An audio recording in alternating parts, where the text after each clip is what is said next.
Good afternoon. हम लोग discuss करेंगे आज विटामिन डी और विटामिन के बारे में। ठीक है, तो विटामिन डी के बारे में बात करते हैं। विटामिन डी का जो आपका केमिकल नेम है वो है कैल्सीफेरॉल। इसका जो केमिकल नेम है वो है कैल्सीफेरॉल। क्या है? कैल्सीफेरॉल। ठीक है, इसके बाद अब बात करते हैं विटामिन के बारे में। विटामिन डी के ही बारे में। विटामिन डी जो होता है ना वो सबसे तेज बनता है। ठीक है, इट मेक्स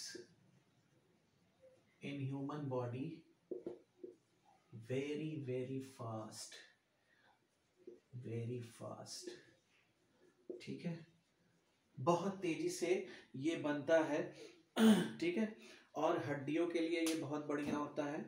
धूप से भी बनता है। बच्चों को कहा जाता है कि छोटे छोटे बच्चों को कहा जाता है कि ये छत पे बैठाओ इनको।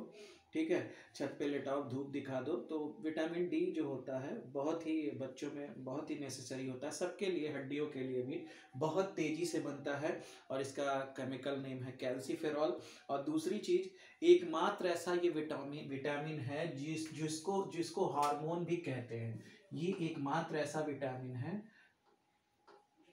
one only vitamin which also known hormone. ठीक है, ये ऐसा विटामिन है जिसको हम हार्मोन भी कह सकते हैं। तो हार्मोन का भी काम विटामिन डी करता है हड्डियों के लिए। धूप में इजीली बनता है। धूप में बच्चों को दिखाने को डॉक्टर बोलते हैं, सुबह सुबह का धूप दिखाने को। तो विटामिन डी बड़ा ही हमारे लिए फायदेमंद है। लीवर में विटामिन ए पाया जाता है। अगर आप किसी जानवर का गोश्त खाते हैं, मीट खाते हैं, उसके लीवर को खाते हैं, तो आप विटामिन ए का डायरेक्ट सोर्स पा रहे हैं। ठीक है, विटामिन ए लीवर में पाया जाता है। ठीक, तो ये हो गया विटामिन डी के बारे में। ठीक है, अब बात करते हैं विटामिन ई के बारे में। ठीक, विटामिन ई के बारे में।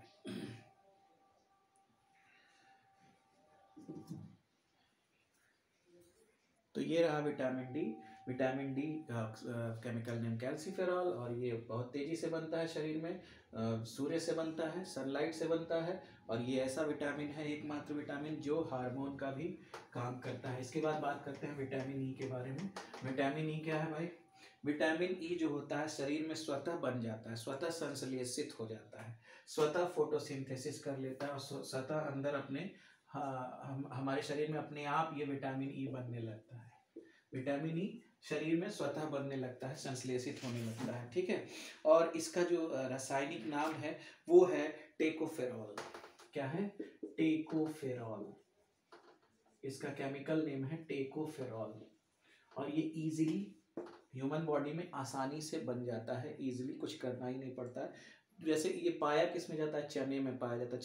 चने को अगर भिगो के रख दो, सुबह देखोगे अंकुरित हो जाएगा। तो हर अंकुरित चीज़ों में विटामिन ई पाया जाता है। चाहे आलू हो, आलू भी अंकुरित हो जाता है। हर चीज़ जो अंकुरित होती है उसमें विटामिन ई पाया जाता है। ठीक है, इसकी कमी से, विटामिन ई की कमी से हो जाता है बांझपन, नपुंसकता। ठीक है, ये सब इन विटामिन ई की कमी से होता है। ठीक, अब बताते हैं विटामिन के। विटामिन के से खून का थक्का बनता है। थक्का समझते हैं? खून का थक्का मतलब कहीं कट पिट जाता है तो थक्का बनाने में विटामिन के सहायक होता है। लेकिन शरीर के अंदर नहीं बनना चाहिए, अंदर ब्लड क्लॉटिंग नहीं होनी चाहिए। अंदर थक्का, अंदर क्लॉटिंग होगी तो तुरंत ब्रेन हेमरेज होने का चांस हो जाएगा। तो अंदर क्लॉटिंग, ये ज़्यादा खाने से भी दिक्कत होती है। विटामिन के ज़्यादा नहीं होना चाहिए। ज़्यादा होगा तो शरीर के अंदर भी थक्का बनाने लगेगा, जिसके ब्रेन हेमरेज होने के चांसेस हो जाएंगे।